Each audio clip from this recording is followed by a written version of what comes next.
సిరిసిల్ల జిల్లాలోని గంభీరావుపేట సమీపంలో ఎగువ మానేరులో చిక్కుకున్న బాధితుడు స్వామికి కేంద్ర మంత్రి బండి సంజయ్ ఫోన్ చేశారు. స్వామితో పాటు మిగిలిన నలుగురు బాధితులు పిట్ల మహేష్, పిట్ల స్వామి, ధ్యానబోయిన స్వామి పరిస్థితిపై సంజయ్ ఆరా తీశారు. బాధితులెవరూ భయపడొద్దని, పూర్తిగా అండగా ఉంటామని భరోసా ఇచ్చారు బండి సంజయ్. జిల్లా కలెక్టర్ సైతం అక్కడే ఉంటూ సహాయక చర్యలో పాల్గొంటున్నారని కేంద్ర మంత్రి బండి సంజయ్ తెలిపారు. అధికారులతో మాట్లాడి భోజనం అందేలా చర్యలు తీసుకుంటామన్నారు. భయపడటం లేదని, అధికారులు కాపాడతారనే నమ్మకం ఉందన్నారు స్వామి. ధైర్యంగానే ఉన్నామని బండి సంజయ్కి తెలిపారు స్వామి.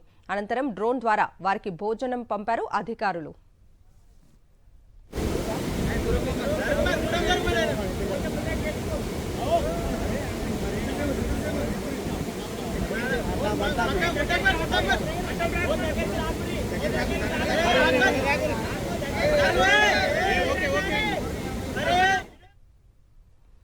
గంభీరావుపేట సమీపంలో ఎగువ మానేరులో చిక్కుకున్న బాధితుడు పిట్ల మహేష్ ఫోన్ లైన్లో ఉన్నారు. మరింత సమాచారం మహేష్ అడిగి తెలుసుకుందాం. మహేష్, చెప్పండి, ప్రస్తుతం అక్కడ పరిస్థితి ఎలా ఉంది? మిమ్మల్ని సురక్షిత ప్రాంతానికి తీసుకొచ్చేందుకు అధికారులు ఏవైనా ప్రయత్నాలు చేస్తున్నారా? మేడం, ఇప్పుడు అయితే ఫుడ్ ఇట్లా అరేంజ్ చేశారు. డ్రోన్ కెమెరాతోని డ్రోన్ మిషన్ వచ్చింది, ఫుడ్ పంపించేశారు. మాకు సార్లు ఫోన్ చేసి మేము ఇంకా ఇక్కడ వచ్చే ప్రయత్నం చేపిస్తాం, ఇంకెక్కడ ఇట్లా చేపిస్తాం, వాతావరణం దక్కని చెప్పారు సార్లు. సరే అని చెప్పాం. ఇంకా అయితే ఇప్పుడు చాలా బాగా ఫ్లోయింగ్ బాగా ఎక్కువ అయింది మేడం. మహేష్, అసలు మీరు అక్కడ ఎలా చిక్కుకున్నారు? అయితే పొద్దున మొత్తం జామ్ చినుకోవడం, చుక్కవడం వల్ల వర్షం తక్కువనే, మా సైడ్ తక్కువనే పడ్డది. అయితే పొద్దున మరి రోజు అయితే పశువులు ఇటు రోజు ఇటు కట్టేసి పెండకాలు తీసేసి ఇటు వచ్చినాం. మళ్ళా మేము నమ్మకుండానే చూసిపోయాక వచ్చి మళ్ళీ 9-10 వరకు చూసిపోయినాం.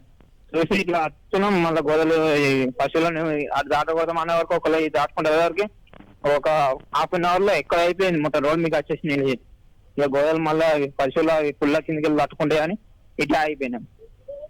అయిపోయి ఇటే తట్టుకున్నాం. ఒకళ్ళు దాటినాక ఒకళ్ళు దాటే వరకు ఇక బాగా ఎక్కువ అయిపోయింది. ఒకళ్ళు దాటిని ఆల్రెడీ. ఈ మేము ముగ్గురు, ఎంతమంది 6 పశువులు ఉన్నాయి. 6 అన్ని ఒకసారి పోతే పొడుచుకుంటే కానీ ఒక్కొక్కరు దాటకూడదు. ఒక ఆయన దాటిని నెక్స్ట్ మా ఇంకొకరు దాటకూడదు అనే వరకు ఫ్లోయింగ్ ఎక్కువ అయిపోయింది. రోడ్ మీకు నొగేస్తుంది. ఎంతమంది ఉన్నారు మహేష్ అక్కడ మీతో పాటు? ఇప్పుడు నాతో 4, నేను 5, మొత్తం 5 ఉన్నాం. ఓకే, మీకు బండి సంజయ్ కూడా ఫోన్ చేసి మాట్లాడారు కదా, ఎలాంటి సహాయక చర్యలు అందిస్తామన్నారు? అన్ని ఇక్కడ అక్కడికట్ట ఖచ్చితంగా ప్రయత్నం చేస్తామన్నారు. హెలికాప్టర్ ఇట్లా ఏమన్నా వాతావరణం చినుకులు పడుతున్నాయి, వాతావరణం తక్కువ పంపిస్తామన్నారు. సంజయ్ అన్న ఇలా స్వామికి ఫోన్ చేశారు. ఫోన్ చేసి చెప్పారు ఒక డేటా పంపిస్తామని పంపించారు. ఇప్పుడు ఎలాంటి భయం లేదు, మేము చేస్తాం, మేము ఏం భయపడకూరి ఫుడ్ ఇట్లా పంపిస్తున్నాం. పంపించారు, వాటర్ పంపించేసారు. Okay Mahesh, thank you.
Kamareddy జిల్లా వ్యాప్తంగా కూడా భారీ వర్షాలు కురుస్తున్నాయి.